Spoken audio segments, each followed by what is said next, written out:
Leavitt's Hill and Deerfield, and this is the approximate time that that cell will move through those communities with its movement at 15 miles per hour right now. So tornado warning, and that was based on the fact of a very, very strong cell and the rotation that was shown on Doppler radar that still is being shown with the cell. This is our second tornado warning of the day. We had one about 3 hours ago in the northeast corner of Massachusetts. But here you're seeing, again, when you see the bright reds up against the greens, that's winds going in this direction and then going in this direction. And that's the counterclockwise cyclonic twist, a circulation that, of course, can be a tornado. By the way, with the earlier one around Newbury, a funnel cloud was spotted. This was more like 3:15 today, as well as around Newburyport. So we had funnel sightings in both of those areas. And, of course, we know there was wind damage in pockets, particularly around Haverhill with that cell. But right now, we would say just to the east of Hooksett is really where the greatest rotation is being shown. So if a tornado has made its way down or a funnel down to the ground, this is the likely area, and this is the path. If you go far enough east, that's Deerfield Road up in southern New Hampshire. Again, here is Hooksett. Manchester is a little bit to the south. So that is the cell. Again, that's showing the rotation, and with strong wind signature like this, and when you see that butted up against the green, pretty much almost one to the other, that's an indication, of course, of rotation. The opposite wind directions very closely spaced. That's Doppler velocity. You know, I'll go back about 20 years ago, we wouldn't be able to show you something like this. We weren't able to get into the rain clouds, so to speak, and see the wind direction and the wind speed. We'd have to make it based on whether there were reports on the ground or just on what it looked like in terms of the intensity of the rain and the shape of the rain echoes. But now we can get into the wind fields with these storms. So that's what's going on with that at this time. Do you want to stick with this, or do you want to get on to other? Stick with it. Okay, let's stick with it. We'll continue to stick with it. Again, Harvey, I think it's important to note also, and I'm driving the computer here along with Harvey, that we're looking at winds that are pretty high up in the atmosphere right now. When I switch colors, okay, so that's Gray's vantage point. That's up in Portland, Maine, or just north of Portland.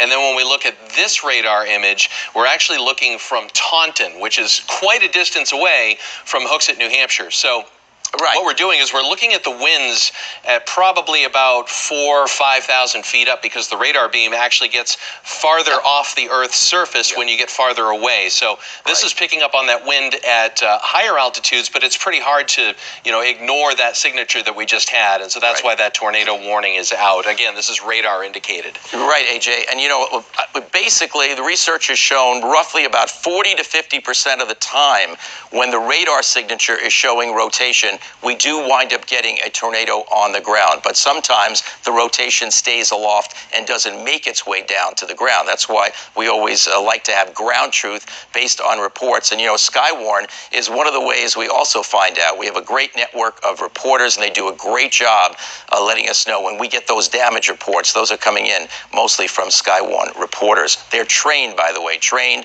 weather spotters to cite severe weather so they know what they're looking at. Again, the storm track with this as it moves off to the east about 15 miles per hour. So here are the communities in line to be getting that very strong thunderstorm, which could be tornadic. That's Deerfield, Nottingham, and Barrington. And those are the times, about 6:20, 6:41, and 7 o'clock. Okay, a little bit north of Raymond. Okay, so we're zooming in a little bit so we can give you a better idea. Again, this seems to be where the greatest rotation would be, and the heaviest rain, which of course undoubtedly has hail with it as well. So here you see that South Road. There's Leavitt's Hill. That's Ridge Road. There's South Deerfield, as you can see right over there. So this is where the action is. Route 107 a little bit to the east, but getting into some of the action now. Also, New Rye is near the northern edge of the circulation right in here. But this would be the area that would be getting the very heaviest rain, probably hail, and strongest winds at this particular time with this cell, which could be tornadic and is minimally a very severe thunderstorm, which of course in and of itself usually causes wind damage. Here's Pembroke now. Again, Hooksett is just to the west of the heaviest part of this. This is Route 28. And when you see the colors changing, that's just AJ shifting different radars as we take a look at it. So the tornado warning is in effect until 6 o'clock. It will largely depend on whether the rotation looks like it's remaining intact. If so, that tornado warning could continue even farther east as the cell continues to move east at 15 miles per hour. Always want to warn you with tornadoes, if you're in an area that is tornado warned, you always want to be in the lowest level of your home, the interior part of the home, and away from the exterior, away from the windows, away from the walls, and also not near the roof, because if damage is sustained, it's usually either the roof or the exterior of the home. But that's still a very strong signal. Of course, when we zoom out, you're able to see the other action that's going on.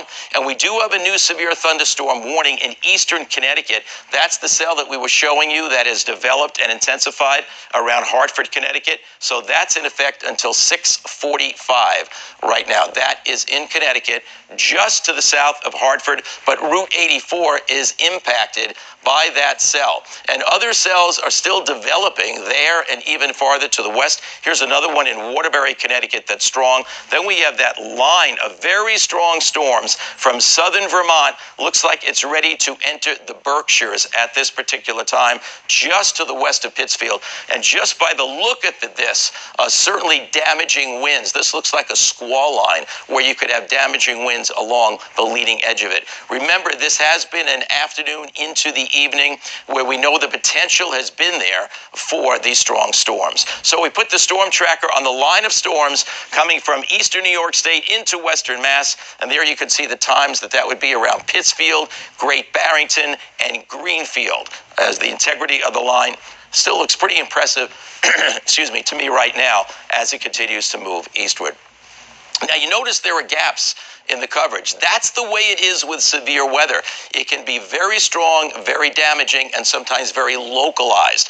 One community gets hit so hard, another community escapes completely. But you also notice that this is development going on, not just movement. Like right over here, that little cell southwest of Northampton is just developed. And we see other areas that are moving that are already developed. So it's a volatile situation in the atmosphere, meaning the atmosphere is unstable. We have a disturbance coming in at higher levels. And so we're taking a look in here. And these would be strong winds, the bright red colors, but that would signify straight line winds. That means all the winds are coming in one direction. Squall